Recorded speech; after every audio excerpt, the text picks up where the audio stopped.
Bem-vindo a todos. Vamos continuar.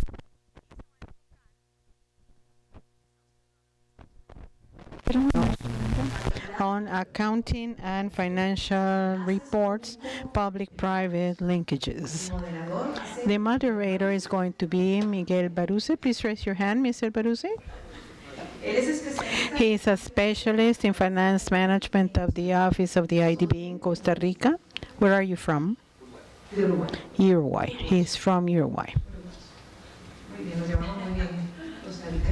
Uruguay and Costa Rica get along very well because we are very similar. We will also have the participation as panelists of Mr. John Stafford. Please raise your hand. John Stafford, who is the technical director of the International Public Sector Accounting Standard Boards, IPS, ASB, and where are you from? Vive en Canadá, pero welcome. Is your first time in Costa Rica? Sí.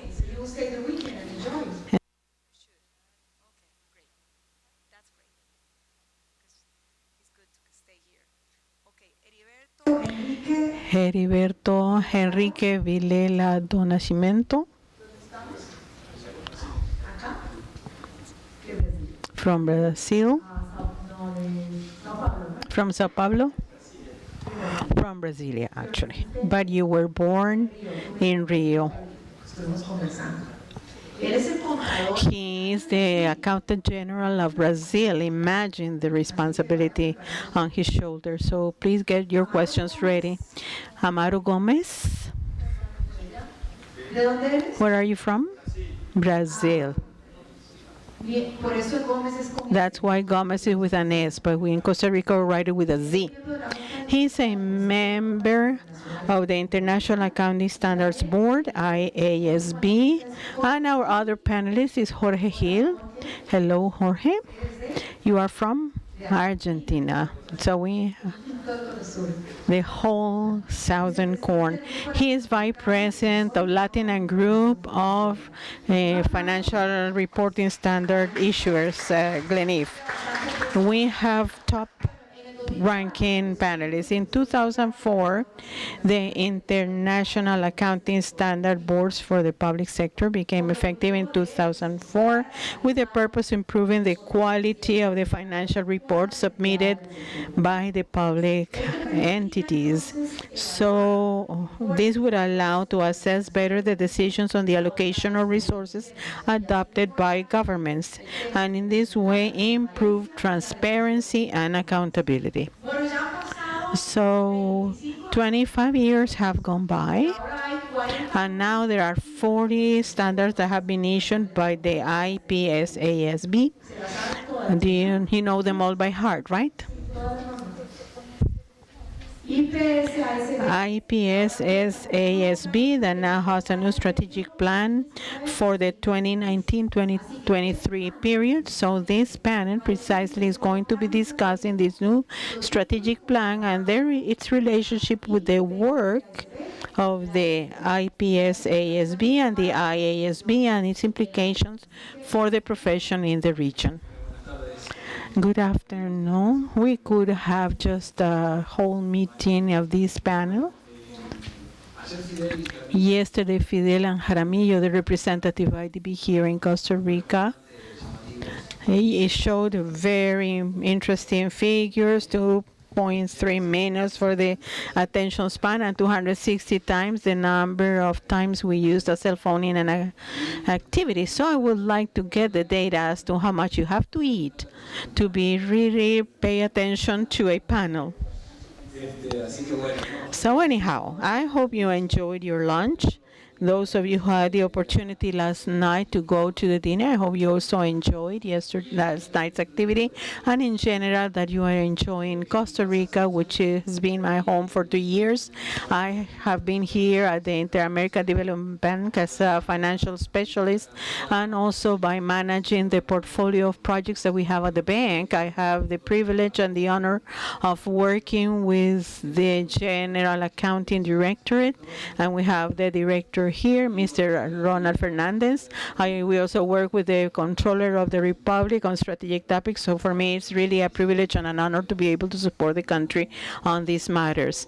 So as Glenda just mentioned, today we have 40 standards issued by the IPSASB, and these standards have always aimed at improving the quality of financial information issued by the public sector, with the main goal of improving transparency and accountability for citizens who are ultimately our final users of the work that we do, citizens who are the owners of the resources.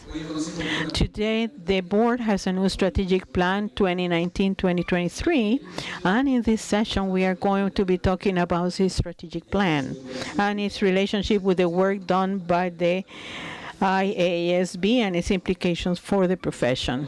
So for this purpose, we couldn't be in the best hands as those of our panelists who are with me today. I'm going to try to summarize the wealth of experience that they have. I might omit some data, but we are in excellent hands for this panel. I will start with John Stanford, who is the Technical Director of the IPSASB since 2016, and before being a director, he was the adjunct director and a member of the board since 2005. He is currently responsible for the planning and delivery of the work plan of the board. So fully aligned with the topic. Heriberto Vilela do Nascimento, as Glenda mentioned, is the Accountant General of the Central Government of Brazil and a member of the Convergence Group on Accounting Standards of the Public Sectors of the Federal Board of Accountants. He also was in charge of the Ministry of Finances Brazil and a coordinator of the Standardization Technical Committee in Brazil. We also have with us Amaro Gomez, who is a member of the IASB since 2009. He is responsible for supporting the adoption and implementation of the IFRS in Latin America. He works with academia, accountants, auditors. He consensualized the creation of the Latin American group of issuers of financial reporting standards, GRANIF, and he promoted its creation in 2011. We also have with us Jorge Hill, who is the Vice President of Latin American Group of GRANIF, who supervises the technical analysis and responses of all of the documents issued by the group. He is also a member of Ciencia and the Argentinian Federation of Professionals on Economic Science, where he coordinates the process of standardization of the accounting and auditing standards. He is also a consultant and trainer for different organizations in Latin America and different aspects related to the standards. Now the panelists are going to be sharing their presentations with us, and later on we will have a discussion at the main table. We have a brief exchange, and then we will open the floor for questions. If it is okay with you, we'd ask you to write down your questions as the presenters are speaking and send them to us at any point in time. We are going to have people who are going to be collecting the word. Please write the name of the panelist to whom you are addressing the question and your question. So let's start now with Mr. Stanford.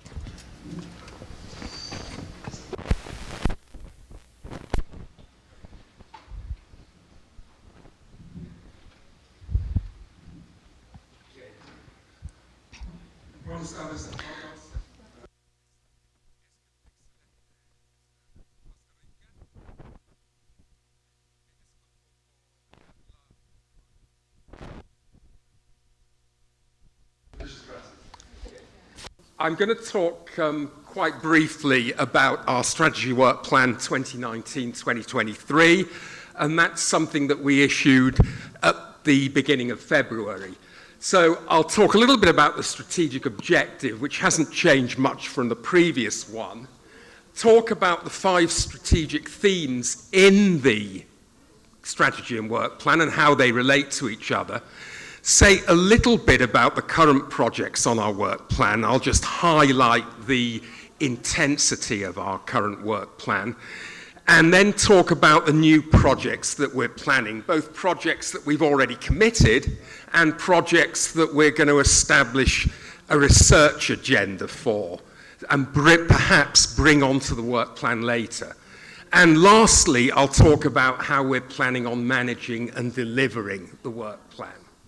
So the strategic objective is similar to the one that we had in our previous strategy, and it locates our activities very much within public financial management.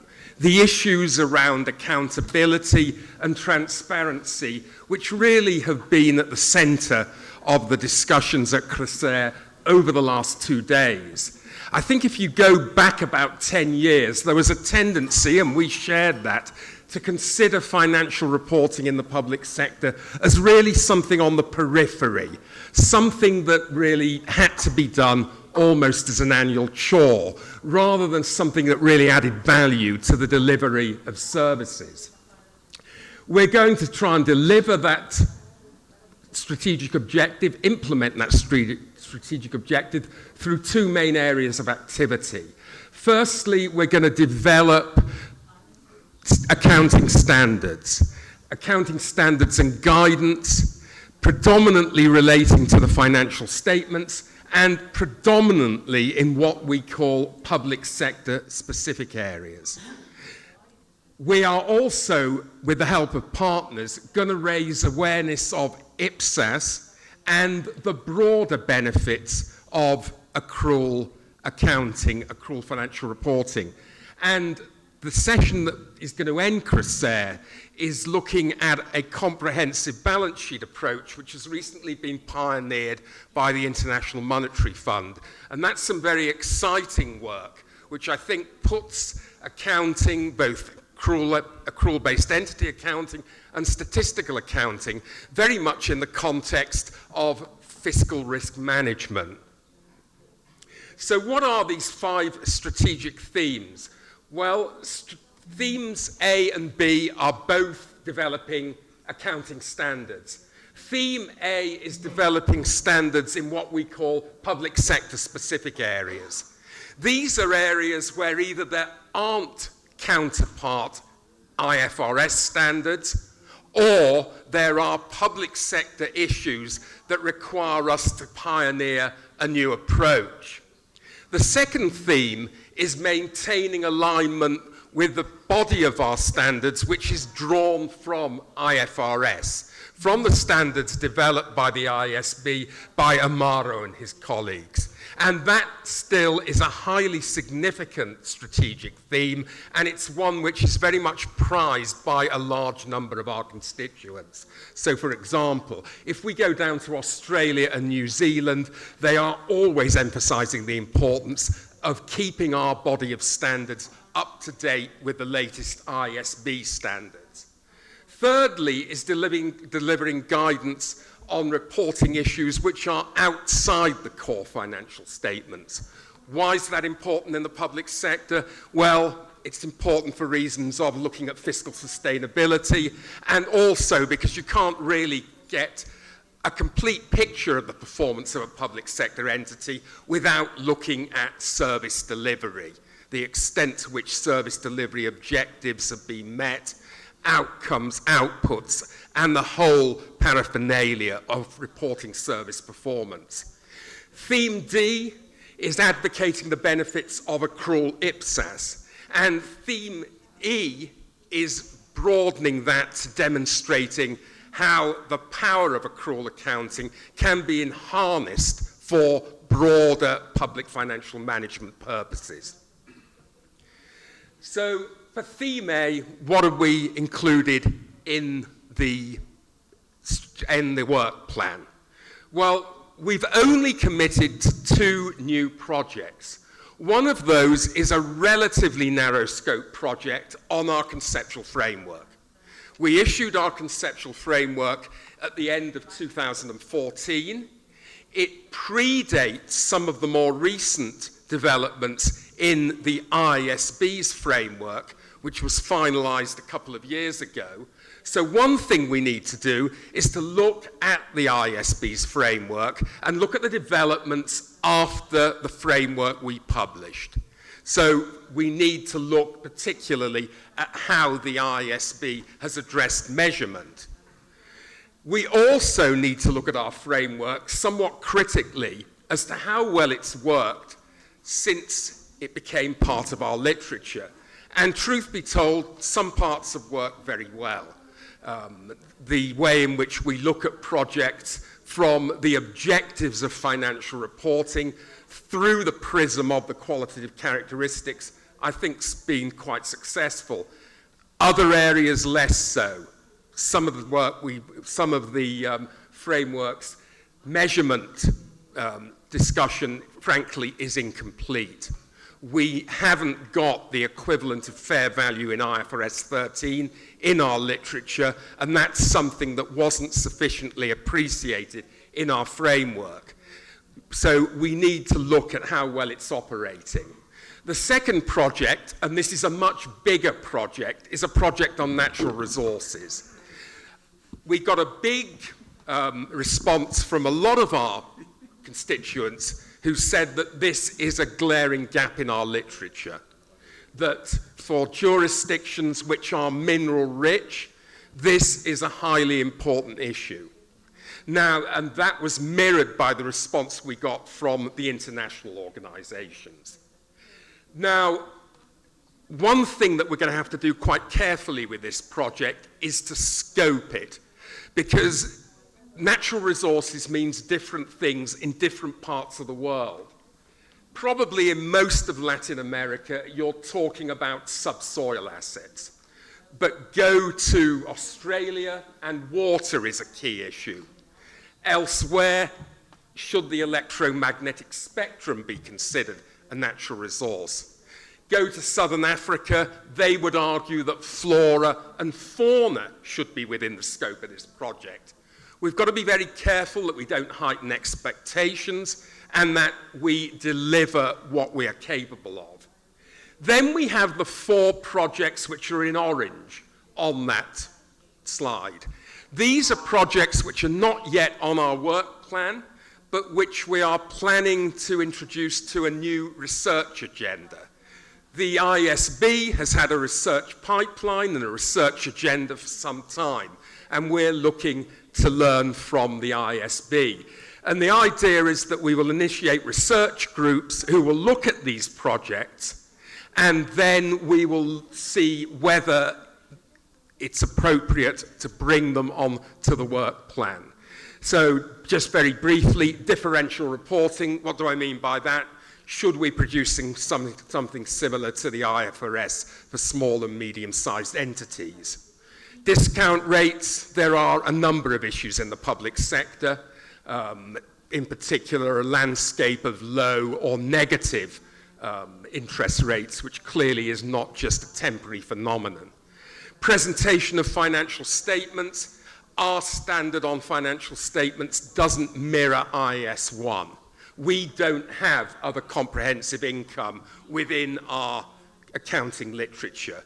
Some argue that we should be looking at that, particularly in light of the developments in the ISB's conceptual framework. And lastly, accounting for tax expenditures, disclosures relating to how concessions have been operated and their consequences within the tax system. There's already a piece of work being done in America by the United States Federal Accounting Standards Advisory Board, and that's got quite a lot of support from a number of jurisdictions where taxation has been an issue. In Theme B, we'll be looking to maintain alignment with IFRS through annual improvements and through some small, narrow scope amendments. In that respect, we're helped by the fact that the ISBs accomplish the big ticket items, the big standards which it had on its work plan. By that I mean IFRS 15, IFRS 16 leases, which we're already responding to and finding quite challenging, and IFRS 17 on insurance accounting. So that gives us an opportunity to catch up. And the circles on the right-hand side of that slide indicate the factors that we try and take into account in determining what we're going to bring onto the work plan. I'm not going to say much about this very congested slide, except to give an indication that that shows what we've currently got on our work plan. And it partially explains why we're being a little bit conservative about introducing new topics, because we feel we really need to further develop and conclude a number of these big ticket projects, which are in orange, before we launch into new endeavours. And just as an example there, we've got a big and quite difficult project on public sector measurement. We've got a project on revenue, which is trying to operate the performance obligation approach in IFRS 15, but over a broader number of public sector transactions where the ultimate beneficiary is a third party. So the likelihood is we will be bringing these new projects on towards the end of 2019, or more realistically, in 2020. This slide, again quite congested, indicates the range of players, the range of organisations that we are dependent on, that we need to partner with in order to promote IPSAS adoption and implementation. And it tries to indicate the activity and the organisations that we are going to be dependent on. And they include the international organisations who've been at the core of the organisation of this event. They also include professional accountancy organisations, but also auditors, consultants, governments themselves. So promoting IPSAS adoption and implementation is not something that we can do alone. Nevertheless, the data that we've got does suggest that over the 5-year period ending in 2023, there is going to be quite a big increase in the number of jurisdictions which adopt accrual accounting and IPSAS specifically. So we're projecting that the number of jurisdictions in the world adopting accrual accounting will increase from 25% to 65%. And an increasing number of those will actually be reliant on IPSAS. And that reflects the fact that these are jurisdictions which have recently made that commitment to adoption and implementation. And lastly, in advocating the benefits of accrual in strengthening VFM, again, there's an intersection between various aspects of governmental activity: policy and budget, statistical accounting, where we continue to try and reduce differences between the statistical basis of accounting and accrual-based entity IPSAS accounting as far as we can, and to see the two as complementary rather than in opposition to each other. And again, I think the final session today, where Alexander Timon of the IMF is going to be talking about that fiscal monitor initiative, is very interesting here. And again, just as we are dependent on other organisations for promoting narrower IPSAS adoption and implementation, when it comes to demonstrating the benefits of accrual, we are dependent on a range of other organisations and interested parties. So we've identified on that slide legislatures, the markets, and it's fair to say that we've struggled at times to create linkages with the markets and to demonstrate the benefits of sound accrual accounting to credit rating analysts and investors. We're clearly linking continuously with users and civil society. And again, identifying users and obtaining their views has been much more difficult than I think is the case with the ISB. So that's an area we've definitely got to improve. And lastly, as I've already said, we're very dependent on international and regional organizations. Well, that's enough from me. So after just highlighting the key focus areas that we will continue to underline, I will stop. It's important that our literature is internationally recognized. It's important that we have a rigorous due process. And in that, we have an oversight board who try and provide assurance that we are following a rigorous due process in the way in which we develop new pronouncements. At the same time, there's always this tension, not just for us, but for other standard setters, between high quality and timeliness. And that is something that we constantly need to refer to. Okay, at that point, I'm going to hand back to the chair. So, thank you.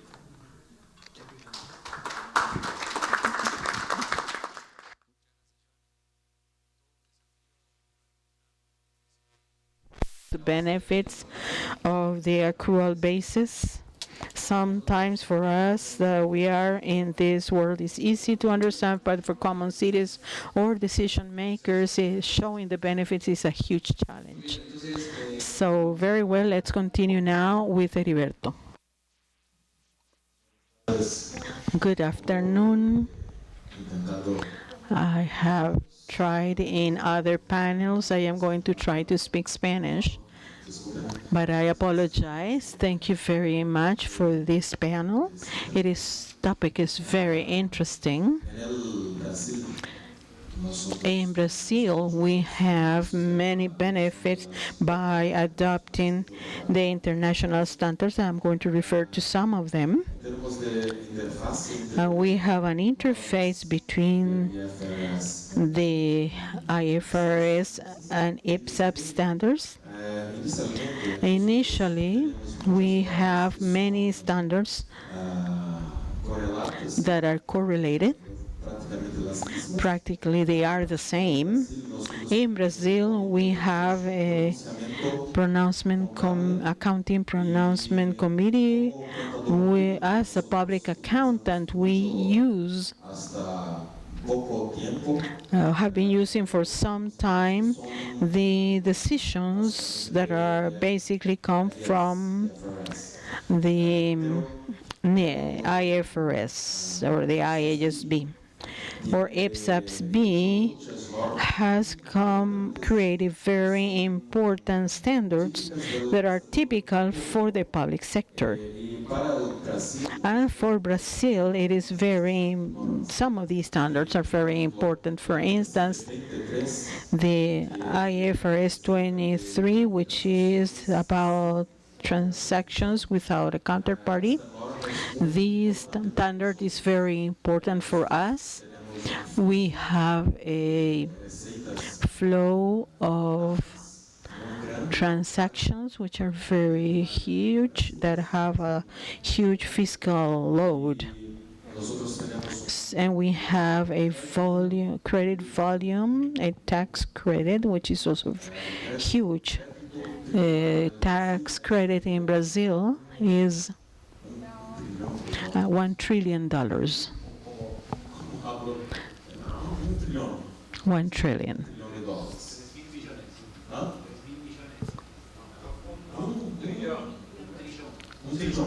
$1 trillion in tax credits.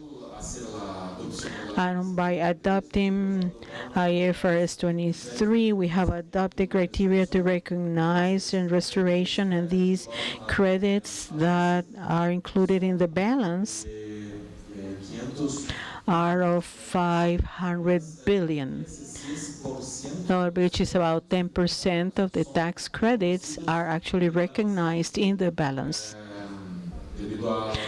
due to the adoption of the IFRS 23. So IAS 23. So this is important for recognition and measurement. So for instance, there are other standards that are also important for us, which are typical of the public sector.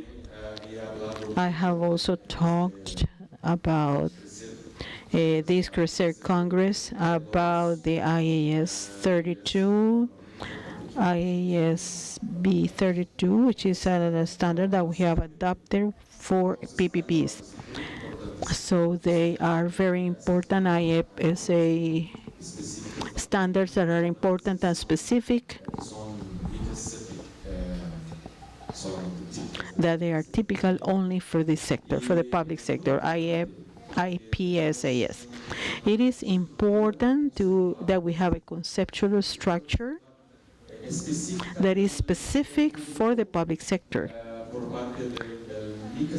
as part of the IPSAS. For us, this was very important because we make disclosures when publishing the accounting reports of Brazil according to the conceptual framework of IPSAS, and this is also very important. For instance, for the communication of to society, this publication has had a very important impact. So we receive a great benefit in terms of accountability for society or to society. For instance, the most important topic for us today is the reform of Social Security. This is the most important topic for public financing. We have talked a lot about this in our balance sheet, and this has also been very important to make decisions and for the discussion of this reform. So the adoption of the IPSAS has been very important because we make the disclosures according to the cash. We have a budget deficit and financial deficit. It is clear, but we add to this information about the liabilities and the benefits for employees, liabilities from pension funds by bringing them to the fair value and impacting the balance. And this information that have been in addition to the information about the budget and the financial information makes it possible for us to come up with a diagnosis, a full picture of the financial situation of the country. So it would be very limiting to engage in a discussion of the reform of the Social Security if we were only focusing on the cash. And this information based on the IPSAS impacts the balance. As they impact the balance has been very important to consider when talking about the reform of Social Security in Brazil. In addition to this, in terms of accountability and towards society, information based on IPSAS has been important for making decisions as well. The top management or the senior management is used to using balances, which are people engaged in marketing or in the market that are in charge of very top positions or have very top positions, and they used to using financial statements. So our balance has also been widely used by the top management or senior management to get information such as the contingent liabilities, which is a very important differentiator or differential, because we have not just looked at the public debt, but we also include other information based on the IPSAS, which are not just statistics. So contingent liabilities, for instance, are important then. We have judicial contingent liabilities close to $400,000 million. $400,000 million. So this is a true bomb that can explode at any time. So for instance, today, one of the most important newspapers of the country mentioned this figure, and the general advocate of the government, when they have to talk to the judiciary power or branch, has to present these figures. So this is important to engage in a discussion, not just from a legal point of view, but also from an economic perspective and its impacts. So this is another importance of the adoption of the IPSAS 19. Another important point is the diagnosis that we have been able to do and the assessment of the asset appraisal, and there are many assets that could be better managed, especially discussing how we can have these assets generate a cash flow to pay debt. So based on the balance, this is something that we used widely. Now, so what are some of the challenges for the coming years? Finally, we are engaged in a discussion of the natural resources, which is important, the cultural heritage as well. But there is a little bit of concern because we don't yet have a stabilization of the IPSAS when we present the balance, and there are many changes in the accounting policies. The prior administration or the administration is constantly asking, how can you make so many changes in the policies? So it is important for us to have or to come to a stabilized point so we can come up with a historical data in order not to change policies so frequently. Also, when we discuss about natural resources and cultural heritage, this is important. But we have to be very careful with the scope because it is dangerous. Because in Brazil, for instance, we have many natural resources, but it is dangerous to evaluate the impact on the balance unless we can present or discuss or present the economic benefits in a clear manner. So we really have to be careful in the recognition of these items. So I think this is basically there is an important discussion also going on in terms of pensions, which is not just benefits for employees, but pensions in general. Because we don't yet have international standards about this, and this is an important issue for us. So thank you very much, Heriberto. The figures are very shocking. This is a huge challenge for Brazil.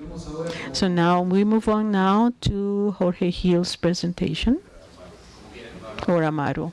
You decide.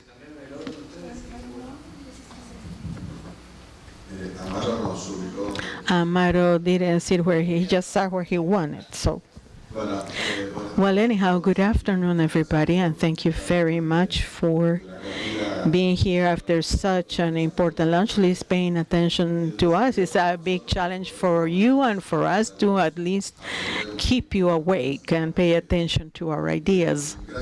Thank you very much to the organizers for their invitation. I would like to take advantage of this opportunity to especially thank Amaro, who is retiring as a member of JASB and that has IASB, who has supported the work that professional organizations have been doing in Latin America to move forward to high quality standards that are uniform. So thank you very much for all of the effort you've done. When the organizers asked us to put together this panel, the basic idea was for us to give or to share our vision from the private sector perspective as to what the IASB plan could be in terms of what we saw in the slides beginning 2019. I did this in particular with the vision that for many years we were implementing and generating adoptions in different countries of Latin America of the IPSAS, and we have also participated in different projects and programs for the implementation of these standards in practice. So based on this experience, I can make some comments about the IASB plan, and before that, I would like to take a minute about the situation of the accounting profession and the public standards within the framework of Argentina, which is my country. The accounting profession in Argentina is led by the Professional Council on Economic Science Federation that has 24 members, which are all the professional associations. And as part of the work that this federation does is issuing the accounting and audit standards in a general manner, which is not understandable in terms of the profession, but it somehow involved the audit and accounting standards for the public sector. But after some discussions with representatives of the government and given the existence of some laws, we couldn't do that exactly because the issuers of accounting standards for the public sector in Argentina are clearly defined in different laws. And these laws can include issuers, provinces, national governments, even municipal governments. So this means that this poses a great challenge for Argentina to come to a consensus in terms for accounting standards for the public sector, so much so that if we compare what has been done in other countries in Latin America with what Argentina has been done, we are among the most delayed countries in the process of the adoption of the IPSAS, and we are still further behind in their implementation. On the other hand, there is an organization of now I am the vice president, which represents the Argentinian Federation, which is called GLENIF, that has been working closely with IASB, that has two basic goals: to issue Latin America's opinion about the drafts of the standards proposed by the IASB, and the second goal is to help in the adoption and implementation of the IFRS. Why am I mentioning this? Because at the end of my presentation, I'm going to talk about a topic that I believe that in the plan that was recently presented is missing, that is missing from this plan or has not been included or commented. So it would be good to explore this idea. The first thing we need to agree on when we think about whether this plan from the point of view of the private accounting practice could bring some important improvements,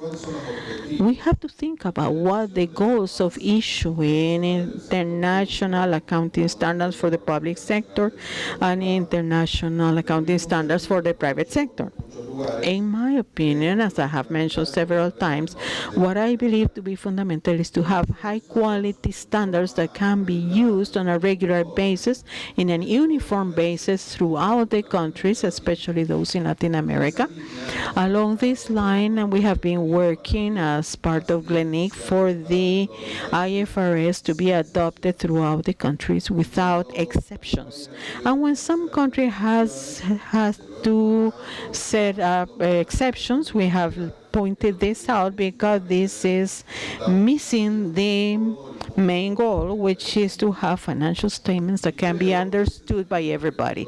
And I also think that this is the goal of the ASB, to make it possible for this IPS ASB to be adopted by the different frame governments in the different countries of the world, especially Latin America. If this is so, then we have the first problem that we find in Latin America, which is our trend to believe that what happens in our country is different from what happens in other countries, and therefore we have to generate a different standard from the one that is being proposed. I know the effort that Colombia has made to take the IPSAS, but they had to do some adaptation for certain particular situations that Colombia had, and they did it after an in-depth analysis and a lot of work. But once again, the concern is the financial statements that are prepared based on the IPSAS, with a few exceptions, help to all of the users, or does these exceptions actually bring additional job? Because then we have to really analyze the impact that this exception cause. So that's why any point of the process to be able to adopt and implement the IPSAS has to be the same as to what we have done for the private sector. First, we need to clearly define the goal, not allowing this goal to be changed along the way, because for say, if I want to adopt the IPSAS full, that has to be the goal, whatever we get to, because in the middle there will be many observers and critics that are going to tell us, no, let's try to do something different, or I am used to work in this manner. So the first point, that to transfer what we have lived in the private sector, that the public sector can learn, is first in terms of adaptation or whatever you use as part of the IPSAS, is try to keep them as they are. And this should be defined by the maximum authority of the country. It doesn't seem possible for this to be led by a state or government entity or a particular one, but it has to really be considered a strategic decision of the national government in each of the countries where this is being proposed. And in this sense, I would like to remind you that paragraph 28 of IPSAS 1 is similar to what we have in IFRS 1, that you say when the financial statement is in agreement with this IPSAS, it has to be in full agreement without exceptions. The other thing that we found very interesting is that the conceptual framework that was prepared from the point of view of IPSAS is a very necessary framework. It's a framework that really distinguishes the differences with the private sector, and in this sense we think that it is important to take some actions to disseminate this widely and to be able to explain what the objectives that the framework has when it has been defined and it's known up to a certain depth. Another point of concern is the situation of the cash basis, knowing that there is an IPSAS that talks about this, and the objective of the plan that clearly is enhanced when we say that all of the accounting of the public sector has to be done according to the accrual basis. I think that this is a central point, especially because of the conversations that we have had with the different stakeholders of the public sector in Argentina. Because in the public sector, they are very used to manage the cash basis. And in our point of view, and the fact that we have an IPSAS that talks about the cash basis complicates things as to what is the goal of the plan. In particular, when you read why the IPSA based on cash appeared, and one of the reasons is for those countries that have very little experience in accounting, then we think it's not sufficient reason to justify the existence of the possibility of continuing keeping accounting in the public sector on the cash basis. And in this sense, in Argentina, we have had terrible experiences with the different administrations in which they have manipulated the information using a cash basis, basis. I remember the one that had no explanation, but that came to life and was celebrated by the Congress in Argentina when we took all of the funds of the IFJPs. And at this point in time, the whole government said that we had rescue funds that were in the private sector that were now bringing back to the public sector, and they showed with huge the revenues that were produced during that element as a strong element of the budget. But nobody explained what was the liability that was being created, which was paying for all the future retirement of all of those people that made it that now in Argentina, for some time now, the retirement system is completely collapsed. So the decisions that are made on the cash basis are clearly wrong, and I think that there should not be an IPSAS that proposes even the possibility of producing financial statements on a cash basis. So in this sense, we suggest that the IASB has to check especially the reasoning that came to the emission of this kind of standard to understand some topics that outside you might not see. Another point that we like to stress is that we need to emphasize on the accrual basis to disseminate it, educate people, and train people about it to understand it. Because let's not forget that although we are all accountants, we are in the public sector, we are used to using a cash basis. So suddenly we have a group of standards that are based on the IFRS, and that can generate problems when you start seeing them and people start arguing things that are not true because of lack of knowledge, basically. So we think that it is very important that the program the ISB is proposing to clarify the limitation of resources and the reasons why they have made some decisions, such as completing all of the important projects that were being developed rather than beginning new ones, give priority to different projects according to several criteria, and create something that ISB had also included, which is the differentiating research projects and standard development projects, to try to have the research projects to contribute or to be in the hands of some institutions that do not necessarily depend on the board.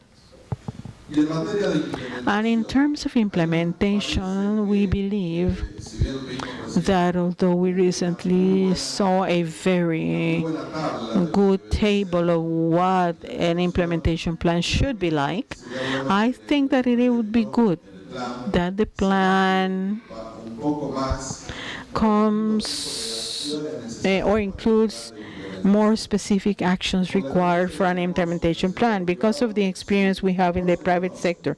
Unless we know the necessary components for an implementation plan well, usually those plans end up having serious problems.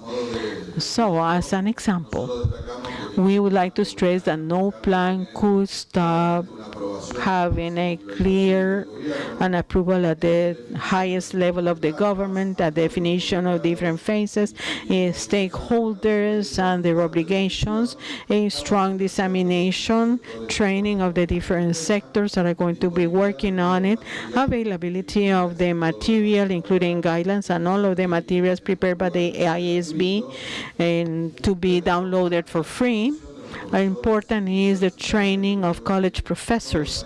I think that all of the countries in Latin America have more or less the same problem, that within the college curriculum, the public accounting is very limited. It has very Very few hours are devoted to instruction on this, so it's very hard to find professors who are really up to date with IPSAS. So anything that has to do with an implementation plan should be a fundamental, or having details about its implementation, it's important. In terms of the resources for the work plan, which we think it's very important to point out the limitation of resources, in addition to what we usually get from the different countries through the resources from international organizations, would be important for the IASB to get support from the profession of each of the different countries that could already have projects on specific aspects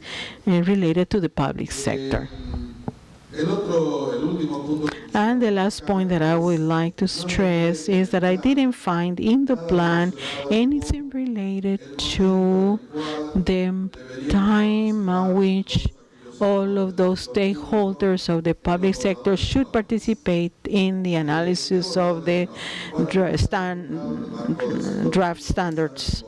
We are usually think about a draft standard issued by the IASB. I believe that since many of these standards are based on the IFRS, we should promote the participation of the public sector in the 4-month project that the IASB has for consultation of the private standards, because it would be the right time in which we could give this public sector could focus on the IASB to include some points that, in order not to modify the standards because they didn't include some particular situation pointed out by the stakeholders from the public sector. So we believe that this should be done before issuing the draft, so that we can use the drafts issued by the IFB, and maybe at this time we could work together with Gleneve, that has the vision of participating on bringing the voice of Latin America, of ISB, about its standards.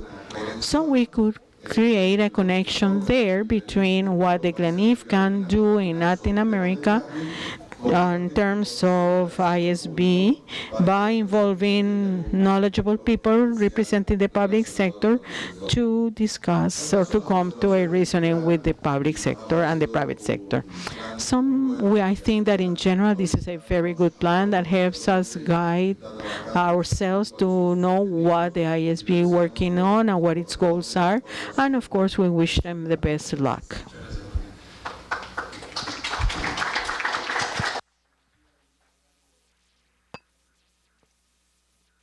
There are different members here. One of the things, more the things of what Jorge said, is the issue of the exceptions, to analyze together how this can affect our plans, our implementation of the standards. So now give the floor over to Amaro. Thank you very much. Good afternoon, everybody.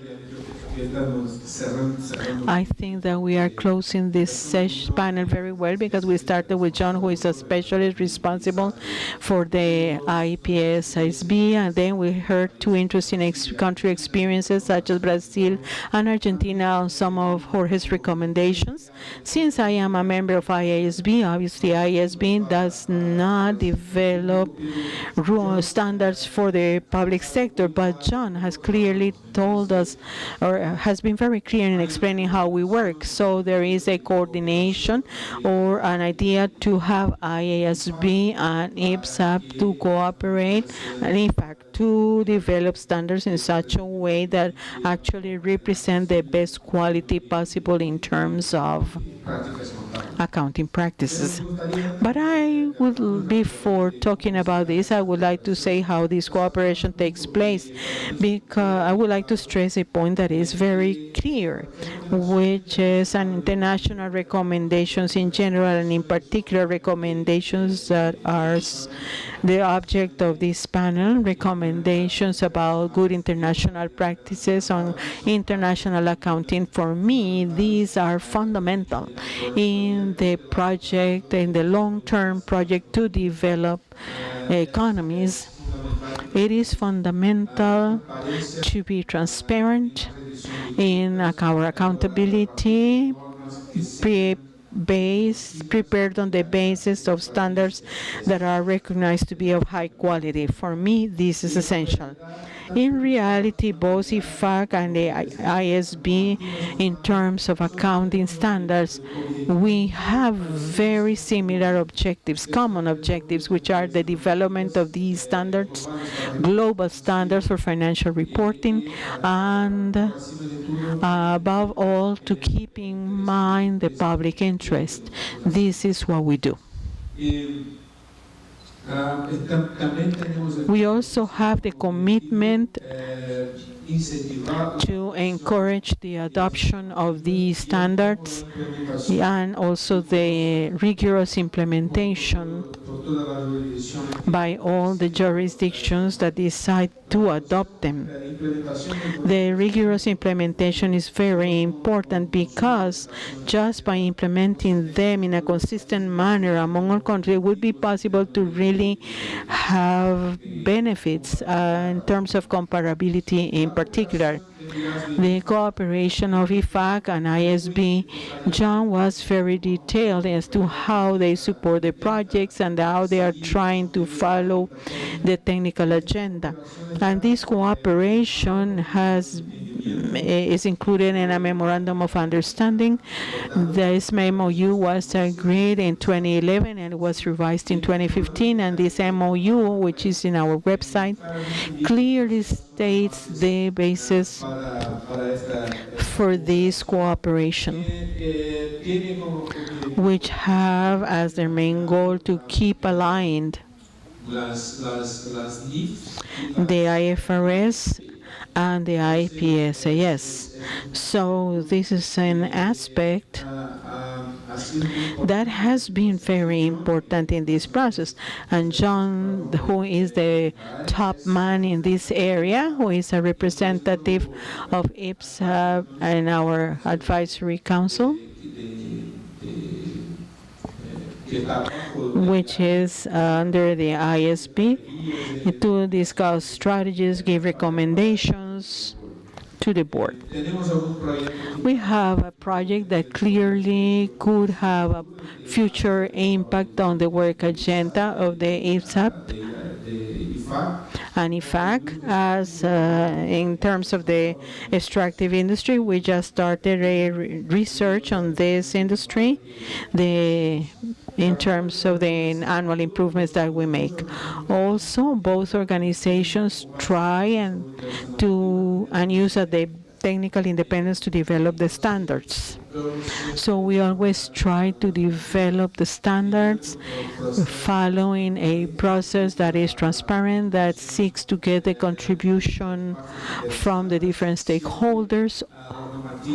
Always the standards are preceded by consultation documents this consultation period can reach up to 120 days, as Jorge mentioned, and all of the discussions are public, and they are broadcast in real time in the case of ISB, so those who are interested can follow this at all levels. Finally, I would like to conclude by reminding what we heard yesterday. Yesterday, we heard in many different presentations to give us information about the economic situation of Latin America, the fiscal imbalance, the low investment level of the public sector, the low level of investment in general, the urgent need to get investment, in particular in infrastructure, and everything related to this. The adoption of international standards, including both the IFRS and the IPSAS, are important for this international development because the preparation, presentation, basis of the different economic aspects. It's a known basis. It's a basis in which international investors are used to working with it, and this is a basis that can clearly, it makes clear to understand what they represent. So this is a benefit that it's not just because of the accountants who can use a common language, but really all of the aspects associated to cost reduction in general. What is most important, really, in my opinion, is to make it possible to attract investors for projects, especially long-term projects in sectors that we need a lot. I really liked, for instance, that if we consider what we mentioned yesterday about the PPPs, naturality and the quality of information is fundamental. And with this, I would like to thank you once again for this opportunity. Thank you, Amaro. From the last two presentations, something that I would like to mention is the need to have a shared language. The common denominator that we have very few training hours in the professional or in universities and colleges. So something that we need to seek as a community of knowledge is to enhance the profession, especially on the IPSA standards, the IPSAS. So we need to go talk deeper about this. If there are questions, we have a discussion, but if you have questions, I think that everybody would prefer to do that. Let's give priority to the questions. Let's see how far we can go. I have a question here. It's not addressed to anyone in particular, so feel free. The question is, recording PPPs on an accrual basis, would that increase the debt level of the country? What's your opinion? You were designated. Of course, it's very likely. Today, we have a PPP project that is being discussed at the central government of Brazil with subnational entities, have many PPPs, but the central government not so much. Well, anyhow, we are beginning this project, and this is an interesting ongoing discussion.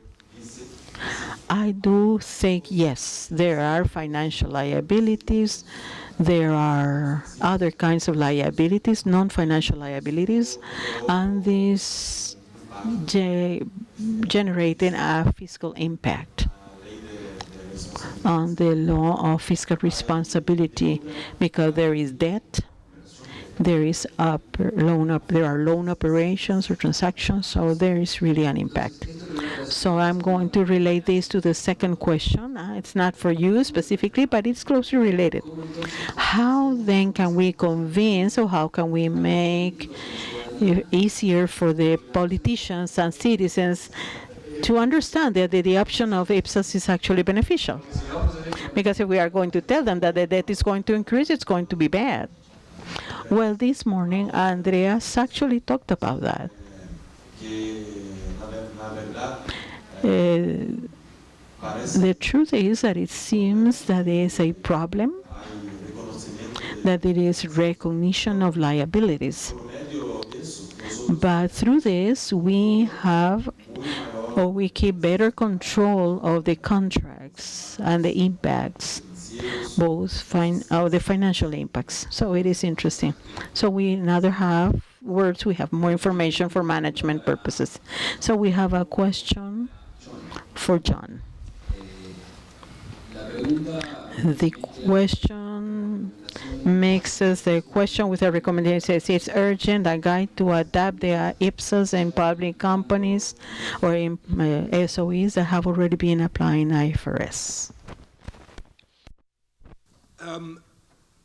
We don't actually give a firm indication of who should use our We don't give a firm indication of who should use our standards. But what we do is give an indication of the types of entities for which we are designing standards, and they are non-profit generating standards, entities. Now, our standards actually used to include a statement that profit-generating entities adopt IFRS. We felt that that was going beyond our remit because we're not a regulator.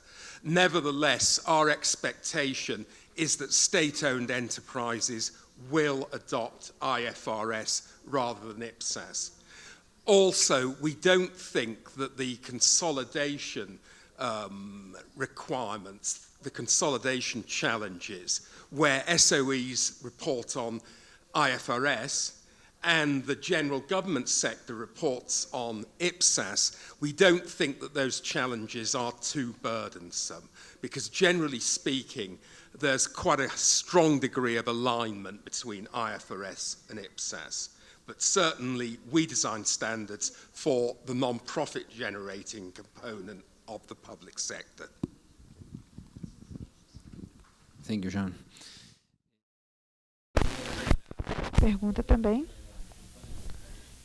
Que se existe algum projeto Project that has been structured to strengthen the learning opportunities at universities, beginning with the IPSAS, because today the vision is that this training is basically only received in the public sector.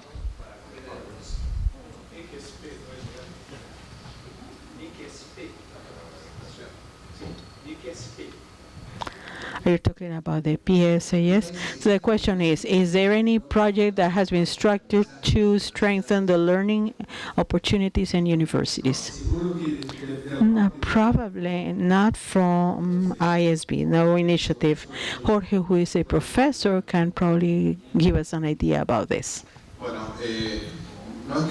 It's not that there is, as far as I know, specific projects for this purpose, but we have noticed that in some countries, professors in the public sector area are entering into agreement and creating some networking groups to define basic elements as to what a public accounting program or curriculum should include, what part of this program should train students in specifically for the public sector accounting. For instance, there are associations of accountants that teach public accounting, and that somehow changed a little bit the approach that they used to use in the past, using a different approach to an approach that focuses on public accounting based on financial statements. I think that this is going to become a trend in a short while, and I assume that in other countries you can identify these kinds of trends.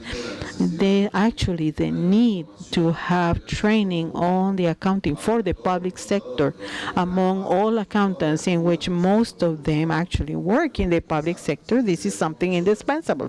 So I think this is coming soon.